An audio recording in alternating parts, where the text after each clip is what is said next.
Bonsoir à tous. À la une de ce journal, un drame vient entacher les vacances de 3 fillettes dans la ville de Thian. Une voiture roulant à vive allure et propulsée hors de la chaussée les a percutées de plein fouet sur les bordures de la route où elles effectuaient le petit commerce. La plus jeune d'entre elles, Divine, 2 ans, est morte sur le champ.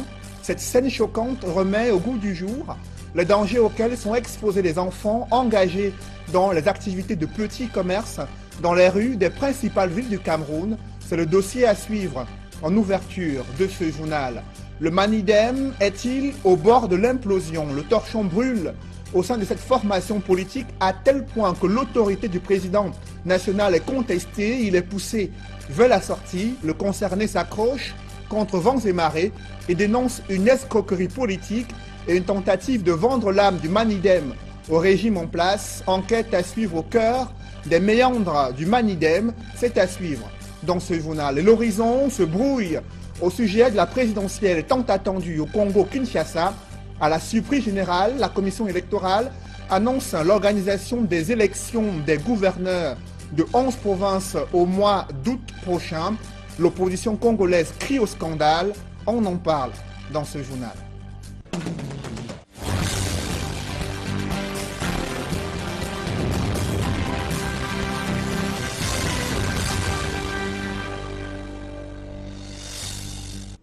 Merci de suivre cette édition complète de l'information sur Equinox Télévision. C'est un drame qui vient entacher les vacances d'une famille dont 3 fillettes ont été percutées de plein fouet alors qu'elles effectuaient le petit commerce en bordure de route dans la ville de Thian. Une voiture roulant à vive allure et propulsée hors de la chaussée avait venu donc arracher la vie de l'une de ces 3 fillettes, Divine, 2 ans, est morte sur le champ. Ses sœurs, grièvement blessées, sont sous soins intensifs dans un hôpital dans la ville de Thian. Le récit des faits avec Leclerc Sakem et bien sûr Mirabel Mazo. La route fait de nouveau des victimes dans la ville de Thian. La petite Divine, âgée de 2 ans et demi, a été brutalement arrachée à la vie par ce véhicule immatriculé Ouest 289 AR sur le trottoir non loin de la place des fêtes de Thian. Tout s'est passé, lui, monsieur descendait. Il devait rouler à sa droite. Et ici, il était à gauche en train de descendre. Maintenant qu'il a déplacé, le monsieur était tellement en allure, il a commencé à freiner là. À freiner là jusqu'à. Il a eu les mini couvre-feu ici de la route. Il a donné ça, les roues se sont éclatées. Les roues se sont éclatées. La voiture a sauté là. Quand tu vois la voiture, après les petits couvre-feu, la voiture a sauté. Ça, tu vois les enfants qui vendaient les beignets ici là-bas. Selon les témoignages, le chauffeur aurait perdu le contrôle de son véhicule et terminé sa course, les roues éclatées sur les 3 enfants qui vendaient des beignets sur le trottoir. Le choc est fatal pour la petite Divine. Ses 2 sœurs ont été grièvement blessées. Elles ont été transportées d'urgence dans un hôpital de la place. Tu nombre 3, mais j'avais complètement oublié que tu nombre de la voiture. Quand je retire, parce qu'il y a l'autre qui amené à l'hôpital, elle s'est blessée. Quand je retire la petite fille là en bas de la voiture, parce qu'elle était en train de crier, j'ai réussi à l'enlever en bas de la voiture. Quand je les écarte les deux de l'autre côté, parce qu'elle était en sa grande soeur. C'est bien après qu'elle commence à crier tout en se rapprochant de la voiture, avant que quand il me pêche, je vois qu'il y a une petite fille en bas de la voiture est grave. La famille de Divine porte le deuil. Les populations de Thian, choquées par cet accident mortel, s'interrogent sur la présence d'un enfant de 2 ans et demi en pleine activité commerciale en bordure de route. À côté de cela, on peut aller plus loin et se demander vraiment, est-ce que c'est à l'enfant de payer sa scolarité? Puisque ces enfants qui font de petits commerces, on dit très bien, c'est pour l'école, c'est pour les cahiers et autres. Les dimanches, est-ce qu'il faut payer le prix? Est-ce que l'enfant doit payer pour son éducation personnelle ou bien ça revient à ses géniteurs de le gérer? Ça, c'est tellement de questions que nous posons dans la ville de Thian après cet accident qui vient justement de nous décontenancer tous dans cette ville. La petite Divine n'est plus. Elle paie ainsi le prix de la négligence parentale. Vous l'avez suivi, cette scène choquante remet au goût du jour les dangers auxquels sont exposés ces enfants engagés dans le petit commerce dans les rues des principales villes du Cameroun. Illustration dans la capitale économique où des jeunes commercialisent des gousses d'arachides bouillies. Ils sont plus inquiets et préoccupés par le chiffre d'affaires à réaliser que les risques et les dangers qui les guettent dans les principales rues de la ville de Douala. Reportage François Dikoumé et Kate Diarra.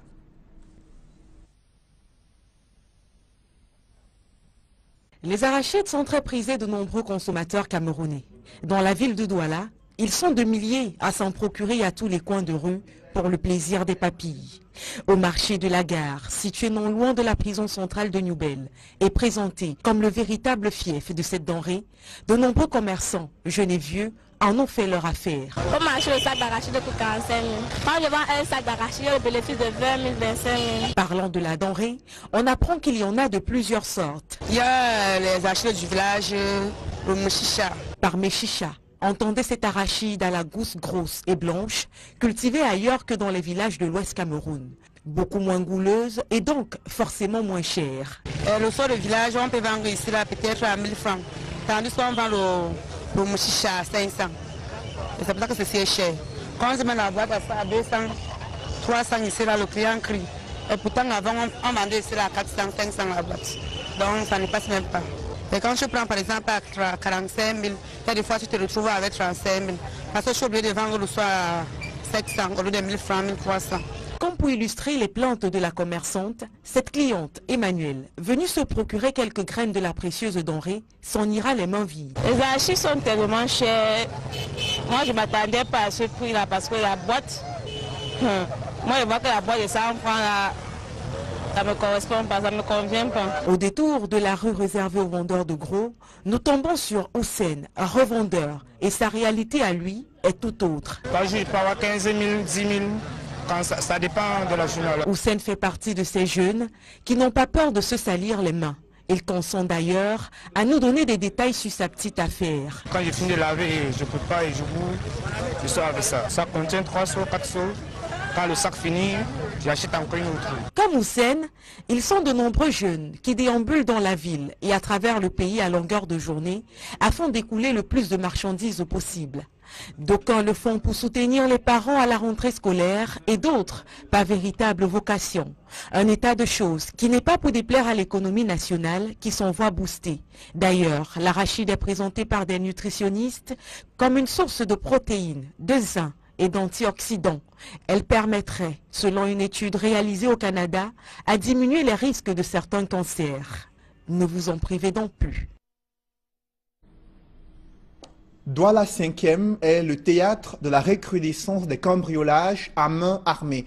Dans la nuit de mardi à ce mercredi, des commerces et boulangeries ont été la cible d'un gang de malfrats. Ils ont emporté du matériel évalué à plusieurs millions de francs CFA, sans être inquiétés durant toute leur opération de cambriolage nocturne. Les victimes sont dépassées par ce niveau d'insécurité dans le 5e arrondissement de Douala. François Dikoumé et Julienne Berthébissaille.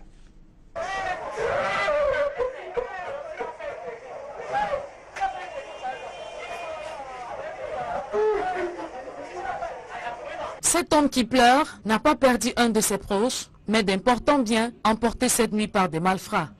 Tous les marchandises qui sont ici là, même dans mon magasin, ils ont tout pris. Je n'ai pas jamais volé l'argent de quelqu'un, je n'ai pas escroc. Tous les gens qui sont à Kabasi, on me connaît. Tous les gens qui vendent. Je suis un batteur dans ma vie. Je suis déjà plus de 50 ans. Vous comprenez, non? Je ne peux pas mon retraite. Je viens rester ici là. Avant que quelqu'un cotisait 8 millions, ce n'est pas 1 an, ce n'est pas 12 ans, ce n'est pas 3 ans. Je laisse tout ça à Dieu. C'est Dieu qui va juger. Ces hors-la-loi ont profité du délestage pour effectuer leur sale besogne. Ils ont tour à tour procédé au cambriolage de ces 2 boutiques, puis tenu en respect les vigiles de cette usine de fabrication de pain. C'est ce matin à 4h30, quand il venait à la boulangerie, tout ici ici à Boulangerie de la Paix, j'ai compris un coup de feu. Je me suis arrêté, j'ai fait à peine 2 minutes, j'ai pu comprendre le bruit. Je m'avançais tout doucement. Subitement, je vois 3 personnes qui couraient monter à pied. Il y avait quelqu'un qui avait un bar de feu en main et l'autre était habillé en blouson noir. Le gardien s'est levé, il s'avançait vers eux. Et il dit que, oh monsieur, tu peux voir la date là. J'avais un bâton en main. Je me suis arrêté. Le gardien s'avançait vers eux. Il dit que, oh, n'avancez plus ici là. Le gardien dit que, mais il y a quoi? N'avancez plus ici, il y a quoi? Subitement, je vois comment il a envoyé la main dans la bouson. Il a tiré en l'aide. Deux coups, un coup, boum. C'est en ce moment-là que nous tous on s'est dispersés. Chacun a choisi son coin. On va se coucher. Ils ont porté une moto en bas là, une moto d'un collègue. Et c'est comme ça qu'ils sont partis. Selon les habitants de ce quartier, ces bandits de grand chemin ont changé de mode opératoire. Maintenant là, c'est grave. Avant même ils cassaient les portes. Maintenant là, ils sont en train de percer que le mur. Mais pas maintenant les parasols, maintenant même les tissus, ils emballent. Il encadre en droit maintenant, il perce maintenant. Les populations de Bépanda Ambiance, qui avaient retrouvé le sommeil avec la baisse considérable des actes barbares, craignent à présent le pire. Elles invitent les autorités gouvernantes à prendre des mesures préventives. C'est l'un des tronçons les plus meurtriers dans la région du littoral. L'axe Douala-Nkonsamba est parsemé de crevasses. Les routes se dégradent au fil des années et occasionnent de nombreux accidents mortels parmi des chauffeurs et automobilistes peu vigilants. Ceux-ci se plaignent de la multiplication également des postes de contrôle à la fois de la gendarmerie et de la police, mais aussi des péages, et déplorent l'absence et l'insuffisance d'entretien routier sur cet axe de la mort. Reportage Jacques Molon et Eric Martial Ndjomo. Douala-Nkonsamba, le tronçon de tous les dangers pour les usagers de la route. Bokoko-Mbanga, Bangaloum, Nkonsamba, en passant par Ebonné, tous ces axes sont aussi accidentogènes les uns que les autres. Les caractéristiques sont presque les mêmes, avec pour dénominateur commun les ravages qu'elles causent au quotidien. Les nids de poules rivalisent de grandeur sur ces tronçons. Certains véritablement béants constituent des cimetières pour amortisseurs et pneus de véhicules. Ça casse les lames de ressort, ça déchire le pneu. Les passagers que vous avez dans la voiture, ils sont en danger parce que moins de bêtises, vous pouvez vous retrouver dans le ravin. Nous on casse les lames de ressort partout. Les abords de la vieille chaussée sont rongés par l'érosion. L'asphalte s'en va progressivement et laisse place à la terre, elle-même au fil du temps domptée par les hautes herbes. Les virages, même les plus dangereux, ne sont pas épargnés. Il faut pour les conducteurs les négocier en évitant soigneusement les trous. Pour cela, certains sont obligés d'aller chercher leur chemin dans les hautes herbes qui bordent ce qui reste de leur route. Le face-à-face à cause des autres chauffeurs qui esquivent les trous. Vraiment de Dieu. Les trous partout, on tombe sur ça, on fait les accidents, on dit que nous les chauffeurs on conduit mal, alors que c'est la route qui nous tue. Ici, à Banga, moins d'1 kilomètre après le péage en allant vers la ville, l'asphalte a disparu sur plusieurs mètres autour du passage à niveau. Tout au long de cet axe routier, les panneaux de signalisation ont disparu par endroits ou sont marqués par les signes du temps quand ils existent. Pourtant, il existe sur cet axe routier de nombreux postes de péage. Les usagers s'interrogent alors sur l'usage qui est fait des millions de francs CFA que produisent ces postes de péage obligatoires pour tous les usagers. C'est le trou, c'est le nid des poules qui enroule là. Je suis tombé là, le cordon est coupé. Puis on passe sur le paysage, on paye le péage, mais jusque là, la route n'est pas bonne. Vraiment, ça ne sert à rien parce que je ne sais où l'argent du péage s'en va. Puisqu'on avait dit que c'était pour arranger la route, mais la route n'est pas arrangée. Parce qu'avec le multiple contrôle et le multiple péage qui est sur la route, nous on ne s'en sort pas. L'état de cette route Sosa, Bafoussam, est sérieusement empiré. Le gouvernement a oublié. On ne sait même pas s'il y a le ministre des Travaux publics ou pas. Et le péage nous tue. Le péage et l'avenir, c'est pour arranger la route. Plus encore, de nombreux points de contrôle de police et de gendarmerie parsèment le trajet. Policiers et gendarmes sont présentés comme de véritables casse-têtes pour plusieurs usagers de cet axe routier. Selon les statistiques, l'axe Douala-Bafoussam-Bamenda fait partie du triangle de la mort, les 3 axes routiers les plus meurtriers au Cameroun. Le gouvernement peut-il contraindre ses gestionnaires à construire des bâtiments publics R+1 en matériaux locaux. Le nouveau directeur de la MIPROMALO, le docteur Likibi Boubacar, installé dans ses fonctions, a pour principal défi la mise en place des stratégies pour faire respecter ces dispositions réglementaires et contribuer à la réduction des coûts de la réalisation des équipements nationaux au Cameroun. Joël Essenge et Ike Cyril. La disposition était quelque peu inconnue. Elle existe pourtant bel et bien. Les bâtiments publics R+1 au Cameroun doivent être construits en matériaux locaux. Monsieur le Premier ministre du gouvernement a prescrit par la circulaire numéro 002/KPN du 12 mars 2007 l'utilisation des matériaux locaux dans la construction des édifices publics de plus R+1. Vous devez donc offrir inlassablement, en partenariat avec les opérateurs économiques, pour l'opérationnalisation rapide de cette directive, notamment par la promotion et la maîtrise de l'utilisation des matériaux locaux dans le bâtiment public et dans tous les autres bâtiments. Installé dans ses fonctions, le nouveau directeur général de la mission de promotion des matériaux locaux a obligation de faire respecter la circulaire du Premier ministre, chef du gouvernement, classée dans les tiroirs depuis 10 ans. Il s'agira de faire en sorte que les matériaux locaux soient de plus en plus disponibles et que ces matériaux puissent être utilisés dans le cadre du grand projet structurant des logements sociaux au Cameroun et que, quel que soit le citoyen lambda, puisse se loger dans notre pays à très bas coût. Créée le 18 septembre 1990, la mission de promotion des matériaux locaux a pour objectif la valorisation de l'utilisation des matériaux locaux en vue de réduire les coûts de réalisation des équipements nationaux.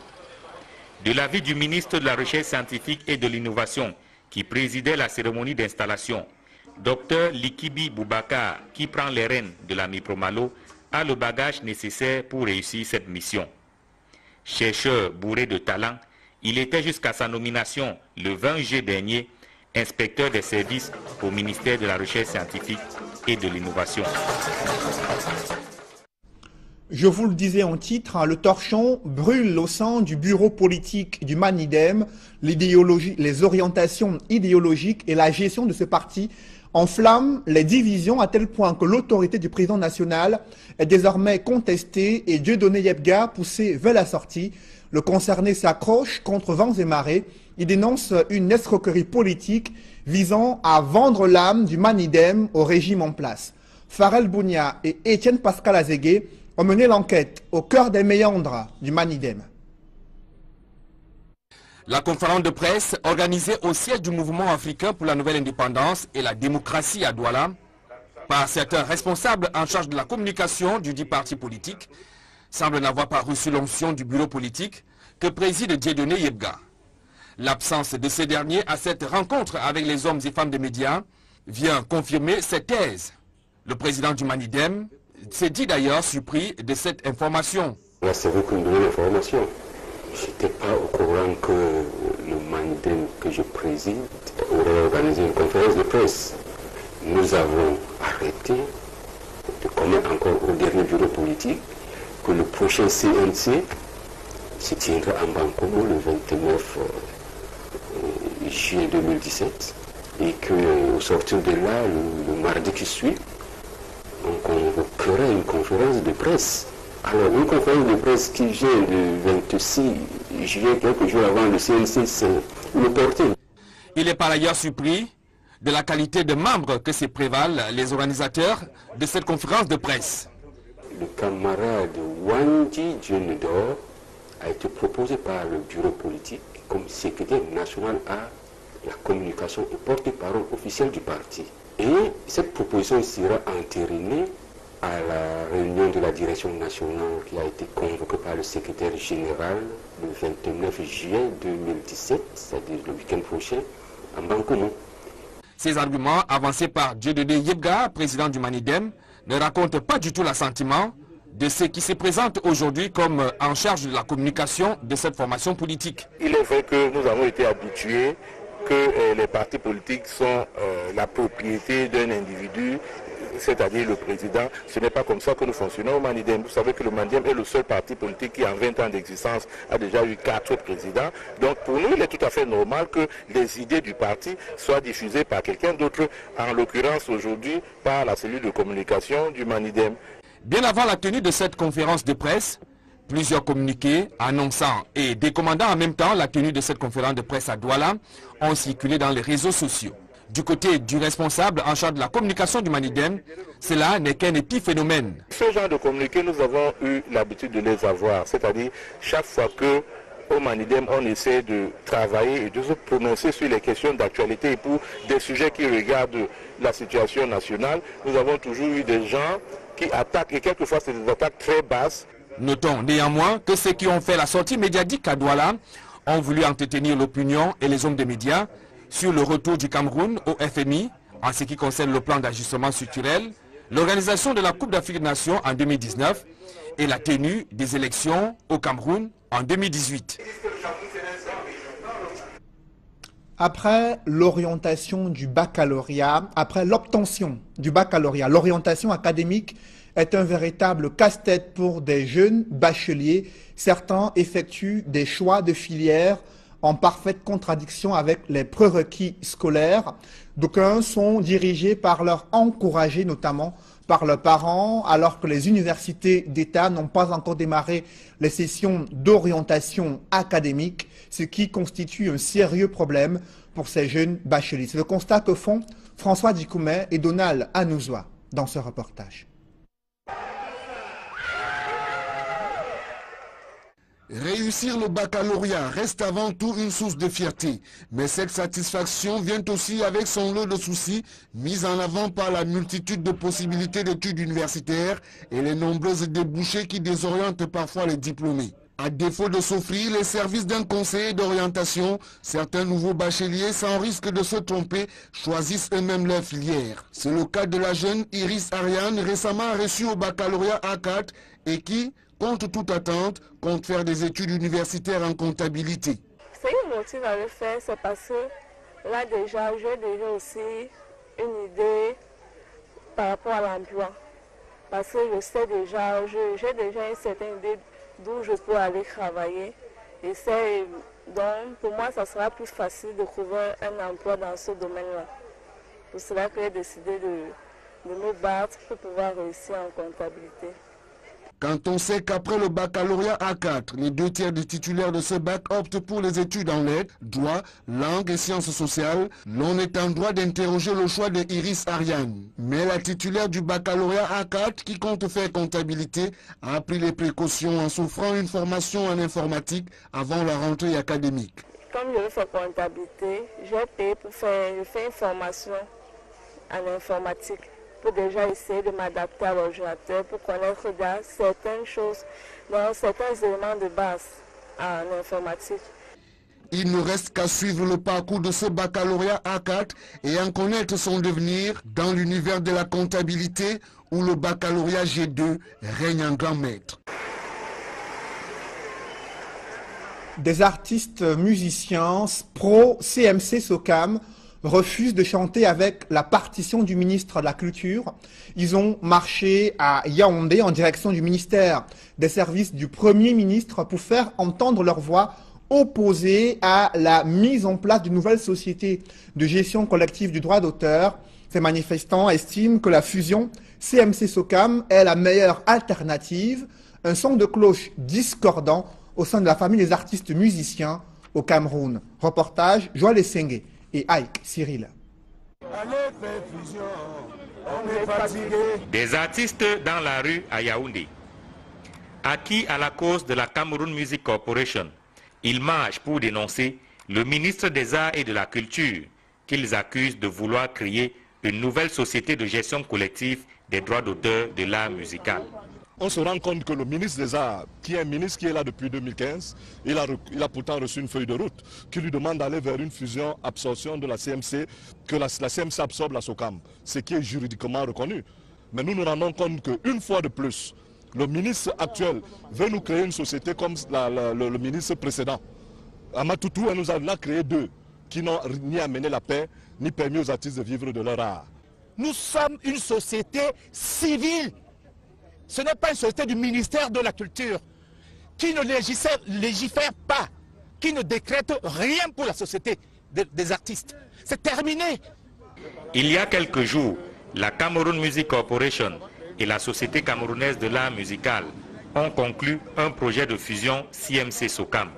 Pour les artistes favorables à cette fusion, toute tentative de création d'une nouvelle société de gestion participe d'une volonté de distraction de fonds. Le ministre ne doit pas s'immiscer dans l'histoire des artistes. C'est terminé les histoires des petites magouilles, des petits fonctionnaires véreux qui veulent s'empiffrer des droits d'auteur des artistes. En 2017 au Cameroun, 2 ans sans répartition, ce n'est pas possible. On est où là? Chaque ministre qui arrive au gouvernement veut créer une nouvelle société pour que ce soit une plateforme de détournement de notre argent. Nous disons non à ça. Il y a un petit groupuscule d'artistes qui se campent tout autour du ministre, soi-disant lui donner des conseils. Je suis tellement navré et désolé. Moi, Mapero, j'ai 20 ans album, 36 ans de carrière, 53 ans d'âge. J'ai déjà passé à plus de 10 ans sans toucher mes droits d'auteur. La roubladise est terminée.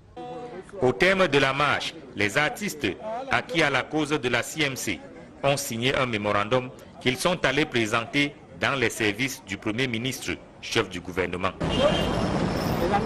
Dans l'escale internationale, l'horizon se brouille davantage pour la présidentielle tant attendue au Congo-Kinshasa. À la surprise générale, la commission électorale annonce l'organisation des élections des gouverneurs dans 11 provinces en août prochain. Sur demande du gouvernement, l'opposition congolaise crie au scandale. Mitterrand et Albertine Bitiaga. Alors que l'opposition congolaise réclame la tenue d'une élection présidentielle d'ici la fin de l'année, comme cela a été prévu dans l'accord du 31 décembre 2016, la Commission électorale nationale indépendante congolaise a subitement publié il y a quelques jours, à la demande du gouvernement, un communiqué annonçant la convocation du corps électoral pour les élections des gouverneurs dans 11 provinces du pays. Selon le texte publié par la CENI, les élections devraient se tenir le 26 août prochain. Dans l'opinion publique, cette sortie de la commission électorale surprend et crée la polémique. Ce, d'autant plus que la commission censée être indépendante est attendue plutôt sur les présidentielles. Les incompréhensions sont encore plus grandes car les élections des gouverneurs n'étaient pas prévues. Il s'agit donc d'une élection anticipée. Du côté de l'opposition, l'on dénonce le comportement de la CENI qui fait la preuve de son inféodation au gouvernement. On parle de mesures dilatoires pour masquer le manque d'avancée dans le processus électoral. Certains gouverneurs se disent surpris par cette élection annoncée par la commission électorale. Ce n'est pas une demande, mais un ordre à sortir de menaces en tout genre, dénonce l'un des gouverneurs concernés. Le porte-parole du gouvernement s'est refusé de répondre à tout commentaire. Du côté de la commission électorale, l'on assure ne répondre qu'à une demande du gouvernement et que ce n'est pas à la commission de constater la vacance de poste des gouverneurs dans les 11 provinces où l'élection sera organisée en fin août. Le numéro 3 du Vatican, le cardinal Georges Pille, a comparu pour délit d'agression sexuelle. Inculpé depuis juin, il clame son innocence sans véritablement être écouté. Des précisions avec nos confrères de Renews. Escorté par des policiers et silencieux, le numéro 3 du Vatican, le cardinal australien George Pell, a comparu devant le tribunal de Melbourne. C'est la toute première fois qu'un aussi haut responsable de l'Église catholique est jugé pour délit d'agression sexuelle. Inculpé fin juin, l'argentier choisi par le pape François clame son innocence. Et même si la première audience n'était pas destinée à cela, son avocat fait savoir qu'il plaiderait non coupable. Les partisans et les détracteurs se trouvaient à l'extérieur du tribunal. Honte à votre religion, honte à vous, honte. Passez le message au pape. Innocent jusqu'à preuve de sa culpabilité. C'est une accusation. C'est un non-sens de faire cela. Les preuves rassemblées par les enquêteurs australiens seront soumises à la cour de Melbourne le 8 septembre. La seconde audience a été fixée au 6 octobre prochain. Mesdames, Messieurs, c'est la fin de ce journal. Merci de l'avoir suivi. Restez sur Equinox pour suivre juste après ce journal l'émission consacrée à la santé pour vous donner les clés pour mieux vous porter. Également suivre les conseils des meilleurs spécialistes dans l'émission Actu Santé. Juste après, 237 de débat. Passé l'euphorie de la victoire, la politique africaine d'Emmanuel Macron, le président français suscite des critiques et quelques espoirs sur le continent. C'est le thème qui va être mis en débat lors de l'émission 237 de débat à suivre. Émission présentée par Duval Fongwa ce soir à partir de 21 h sur Equinox Télévision. Bonne soirée sur cette même antenne.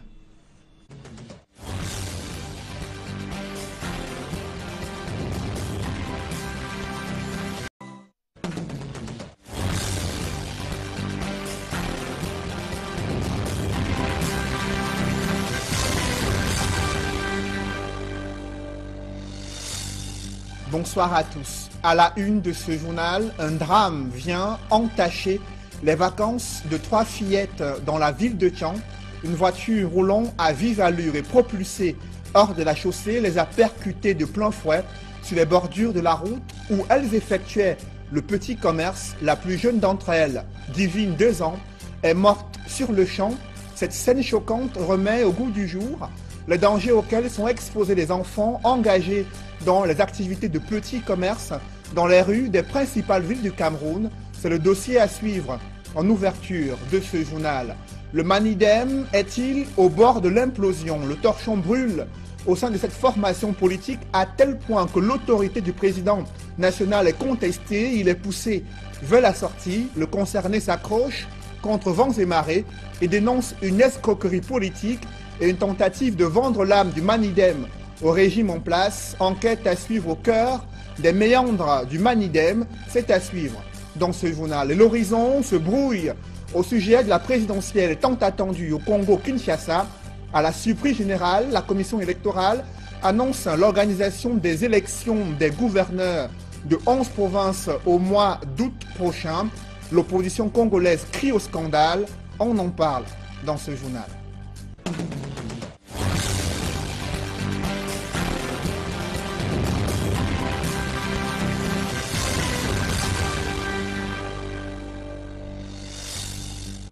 Merci de suivre cette édition complète de l'information sur Equinox Télévision. C'est un drame qui vient entacher les vacances d'une famille dont 3 fillettes ont été percutées de plein fouet alors qu'elles effectuaient le petit commerce en bordure de route dans la ville de Tian. Une voiture roulant à vive allure et propulsée hors de la chaussée avait venu donc arracher la vie de l'une de ces 3 fillettes, Divine, 2 ans, est morte sur le champ.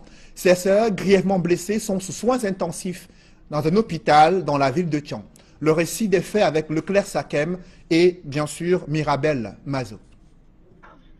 La route fait de nouveau des victimes dans la ville de Chang. La petite Divine, âgée de 2 ans et demi, a été brutalement arrachée à la vie par ce véhicule immatriculé Ouest 289 AR sur le trottoir non loin de la place des fêtes de Chang. Tout s'est passé, le monsieur descendait. Il devait rouler à sa droite. Mais ici, il était à gauche en train de descendre. Maintenant qu'il a passé, le monsieur était tellement en allure, il a commencé à freiner là. À freiner là jusqu'à les minutes couvre-feu de la route. Il a donné ça, les roues se sont éclatées. Les roues se sont éclatées. La voiture a sauté là. Quand tu vois la voiture, après les petits couvre-feu, la voiture a sauté. Ça, tu vois les enfants qui vendaient les beignets ici là-bas. Selon les témoignages, le chauffeur aurait perdu le contrôle de son véhicule et terminé sa course, les roues éclatées sur les 3 enfants qui vendaient des beignets sur le trottoir. Le choc est fatal pour la petite Divine. Ses 2 sœurs ont été grièvement blessées. Elles ont été transportées d'urgence dans un hôpital de la place. Tu nombre 3, mais j'avais complètement oublié que tu nombre 2. Voilà, quand je retire, parce qu'il y a l'autre qu'on a amené à l'hôpital, elle s'est blessée.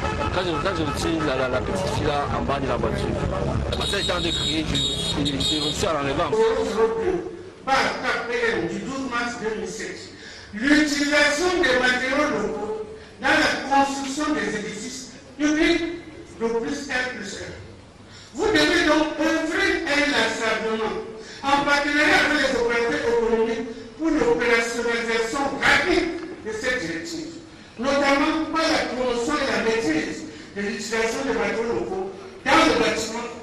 publics et dans tous les autres bâtiments. Installé dans ses fonctions, le nouveau directeur général de la mission de promotion des matériaux locaux a obligation de faire respecter la circulaire du Premier ministre, chef du gouvernement, classée dans les tiroirs depuis 10 ans. Il s'agira de faire en sorte que les matériaux locaux soient de plus en plus disponibles et que ces matériaux puissent être utilisés dans le cadre du grand projet structurant des logements sociaux au Cameroun et que, quel que soit le citoyen lambda, puisse se loger dans notre pays à très bas coût. Créée le 18 septembre 1990, la mission de promotion des matériaux locaux a pour objectif la valorisation de l'utilisation des matériaux locaux en vue de réduire les coûts de réalisation des équipements nationaux. De l'avis du ministre de la Recherche scientifique et de l'Innovation, qui présidait la cérémonie d'installation, Dr Likibi Boubacar, qui prend les rênes de la Mipromalo, a le bagage nécessaire pour réussir cette mission. Chercheur bourré de talent, il était jusqu'à sa nomination le 20 juillet dernier inspecteur des services au ministère de la Recherche scientifique et de l'Innovation. Je vous le disais en titre, le torchon brûle au sein du bureau politique du MANIDEM. Les orientations idéologiques et la gestion de ce parti enflamment les divisions à tel point que l'autorité du président national est désormais contestée et Dieudonné Yebga poussé vers la sortie. Le concerné s'accroche contre vents et marées. Il dénonce une escroquerie politique visant à vendre l'âme du MANIDEM au régime en place. Farel Bounia et Étienne Pascal Azégué ont mené l'enquête au cœur des méandres du MANIDEM. La conférence de presse organisée au siège du mouvement africain pour la nouvelle indépendance et la démocratie à Douala par certains responsables en charge de la communication du dit parti politique semble n'avoir pas reçu l'onction du bureau politique que préside Dieudonné Yebga.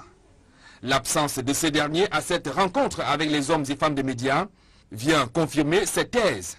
Le président du MANIDEM s'est dit d'ailleurs surpris de cette information. Là, c'est vous qui me donnez l'information. Je n'étais pas au courant que le MANIDEM que je préside aurait organisé une conférence de presse.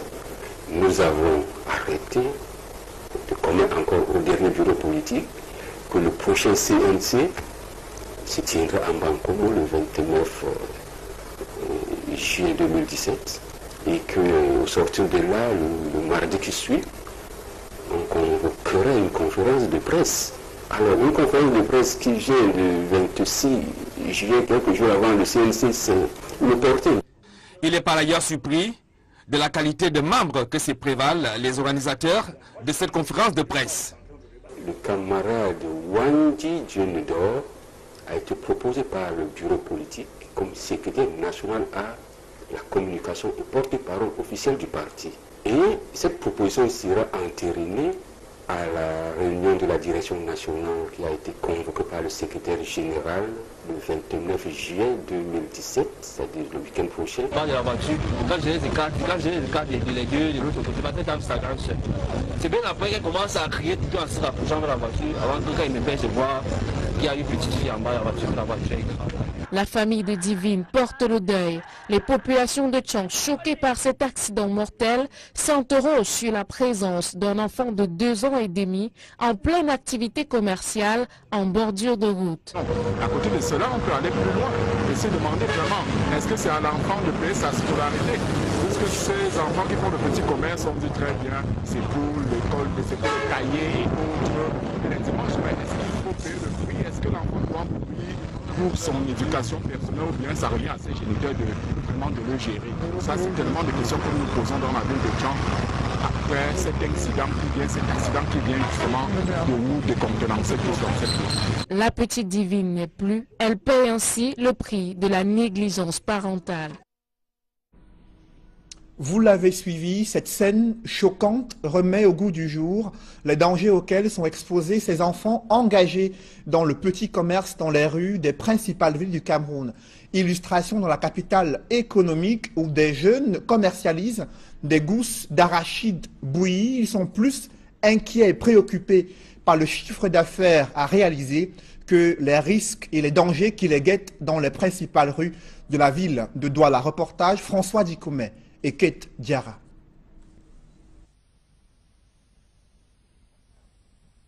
Les arachides sont très prisés de nombreux consommateurs camerounais. Dans la ville de Douala, ils sont de milliers à s'en procurer à tous les coins de rue pour le plaisir des papilles. Au marché de la gare, situé non loin de la prison centrale de Newbel, et présenté comme le véritable fief de cette denrée, de nombreux commerçants, jeunes et vieux, en ont fait leur affaire. Au marché, le sac d'arachide coûte 45 000.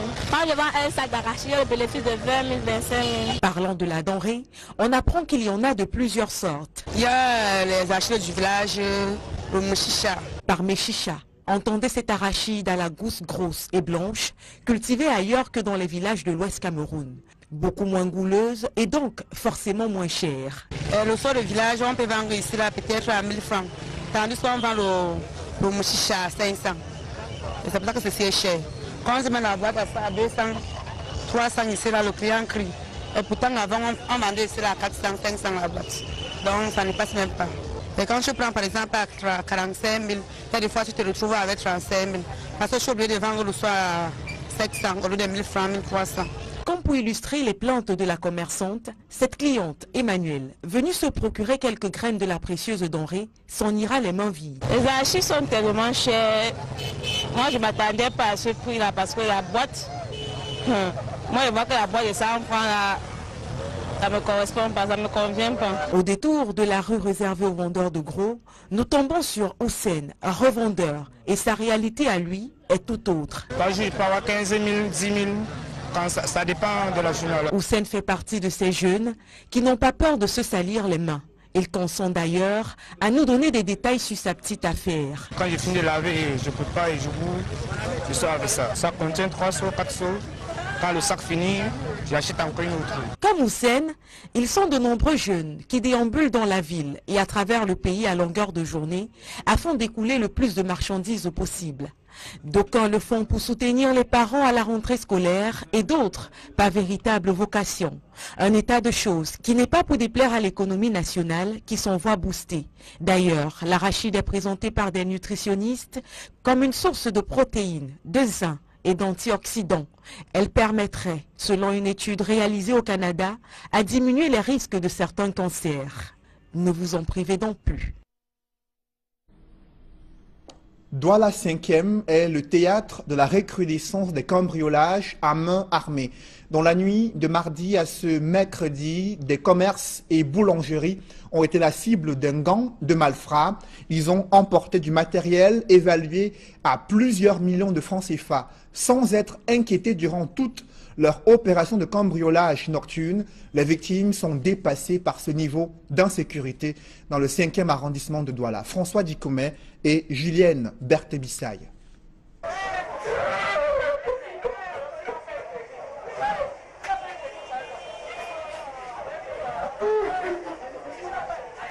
Cet homme qui pleure n'a pas perdu un de ses proches, mais d'importants biens emportés cette nuit par des malfrats. Tous les marchandises qui sont ici là, même dans mon magasin, ils ont tout pris. Je n'ai pas jamais volé l'argent de quelqu'un, je n'ai pas escroc. Tous les gens qui sont à Kabasi, on me connaît. Tous les gens qui vendent. Je suis un batteur dans ma vie. Je suis déjà plus de 50 ans. Vous comprenez, non? Je ne peux pas mon retraite. Je viens rester ici là. Avant que quelqu'un cotisait 8 millions, ce n'est pas 1 an, ce n'est pas 12 ans, ce n'est pas 3 ans. Je laisse tout ça à Dieu. C'est Dieu qui va juger. Ces hors-la-loi ont profité du délestage pour effectuer leur sale besogne. Ils ont tour à tour procédé au cambriolage de ces 2 boutiques, puis tenu en respect les vigiles de cette usine de fabrication de pain. C'est ce matin à 4h30, quand je venais à la boulangerie, tout ici ici à Boulangerie de la Paix, j'ai compris un coup de feu. Je me suis arrêté, j'ai fait à peine 2 minutes, j'ai pu comprendre le bruit, je m'avançais tout doucement. Subitement, je vois 3 personnes qui couraient monter à pied. Il y avait quelqu'un qui avait un bar de feu en main et l'autre était habillé en blouson noir. Le gardien s'est levé, il s'avançait vers eux. Et il dit que, oh monsieur, tu peux voir la date là, j'avais un bâton en main. Je me suis arrêté. Le gardien s'avançait vers eux. Il dit que, oh, avancez plus ici là. Le gardien dit que, mais il y a quoi? Avancez plus ici, il y a quoi? Subitement, je vois comment il a envoyé la main dans le blouson. Il a tiré en l'air 2 coups, un coup, toum. C'est en ce moment-là que nous tous on s'est dispersés, chacun a cherché son coin, pour aller se coucher. Ils ont porté une moto en bas là, une moto d'un collègue, et c'est comme ça qu'ils sont partis. Selon les habitants de ce quartier, ces bandits de grand chemin ont changé de mode opératoire. Maintenant là, c'est grave. Avant même casser les portes. Maintenant ils sont en train de percer que le mur. Les parasols, maintenant, même les tissus, ils emballent. Il encadre en doigt maintenant, il perce maintenant. Les populations de Bépanda Ambiance, qui avaient retrouvé le sommeil avec la baisse considérable des actes barbares, craignent à présent le pire. Elles invitent les autorités gouvernantes à prendre des mesures préventives. C'est l'un des tronçons les plus meurtriers dans la région du littoral. L'axe Douala-Nkonsamba est parsemé de crevasses. Les routes se dégradent au fil des années et occasionnent de nombreux accidents mortels parmi des chauffeurs et automobilistes peu vigilants. Ceux-ci se plaignent de la multiplication également des postes de contrôle à la fois de la gendarmerie et de la police, mais aussi des péages, et déplorent l'absence et l'insuffisance d'entretien routier sur cet axe de la mort. Reportage Jacques Molon et Eric Martial Ndjomo. Douala-Nkonsamba, le tronçon de tous les dangers pour les usagers de la route. Bekoko-Mbanga, Bangaloum, Nkonsamba, en passant par Ebonné, tous ces axes sont aussi accidentogènes les uns que les autres. Les caractéristiques sont presque les mêmes, avec pour dénominateur commun les ravages qu'elles causent au quotidien. Les nids de poules rivalisent de grandeur sur ces tronçons. Certains véritablement béants constituent des cimetières pour amortisseurs et pneus de véhicules. Ça casse les lames de ressort, ça déchire le pneu. Les passagers que vous avez dans la voiture, ils sont en danger parce que moins de bêtises, vous pouvez vous retrouver dans le ravin. Nous on casse les lames de ressort partout. Les abords de la vieille chaussée sont rongés par l'érosion. L'asphalte s'en va progressivement et laisse place à la terre, elle-même au fil du temps domptée par les hautes herbes. Les virages, même les plus dangereux, ne sont pas épargnés. Il faut pour les conducteurs les négocier en évitant soigneusement les trous. Pour cela, certains sont obligés d'aller chercher leur chemin dans les hautes herbes qui bordent ce qui reste de leur route. Le face-à-face à cause des autres chauffeurs qui esquivent les trous. Vraiment de Dieu. Les trous partout, on tombe sur ça, on fait les accidents, on dit que nous les chauffeurs on conduit mal, alors que c'est la route qui nous tue. Ici, à Banga, moins d'1 kilomètre après le péage en allant vers la ville, l'asphalte a disparu sur plusieurs mètres autour du passage à niveau. Tout au long de cet axe routier, les panneaux de signalisation ont disparu par endroits ou sont marqués par les signes du temps quand ils existent. Pourtant, il existe sur cet axe routier de nombreux postes de péage. Les usagers s'interrogent alors sur l'usage qui est fait des millions de francs CFA que produisent ces postes de péage obligatoires pour tous les usagers. C'est le trou, c'est le nid de poule qui enroule là. Je suis tombé là, le cordon est coupé. Puis on passe sur le paysage, on paie le péage, mais jusque là, la route n'est pas bonne. Vraiment, ça ne sert à rien parce que je ne sais où l'argent du péage s'en va. Puisqu'on avait dit que c'était pour arranger la route, mais la route n'est pas arrangée. Parce qu'avec le multiple contrôle et le multiple péage qui est sur la route, nous on ne s'en sort pas. L'état de cette route Sosa, Bafoussam, est sérieusement empiré. Le gouvernement a oublié. On ne sait même pas s'il y a le ministre des Travaux publics ou pas. Et le péage nous tue. Le péage et l'avenir, c'est pour arranger la route. Plus encore, de nombreux points de contrôle de police et de gendarmerie parsèment le trajet. Policiers et gendarmes sont présentés comme de véritables casse-têtes pour plusieurs usagers de cet axe routier. Selon les statistiques, l'axe Douala-Bafoussam-Bamenda fait partie du triangle de la mort, les 3 axes routiers les plus meurtriers au Cameroun. Le gouvernement peut-il contraindre ses gestionnaires à construire des bâtiments publics R+1 en matériaux locaux? Le nouveau directeur de la MIPROMALO, le docteur Likibi Boubacar, installé dans ses fonctions, a pour principal défi la mise en place des stratégies pour faire respecter ces dispositions réglementaires et contribuer à la réduction des coûts de la réalisation des équipements nationaux au Cameroun. Joël Essenge et Ike Cyril. La disposition était quelque peu inconnue. Elle existe pourtant bel et bien. Les bâtiments publics R+1 au Cameroun doivent être construits en matériaux locaux. Monsieur le Premier ministre du gouvernement a prescrit par la circulaire numéro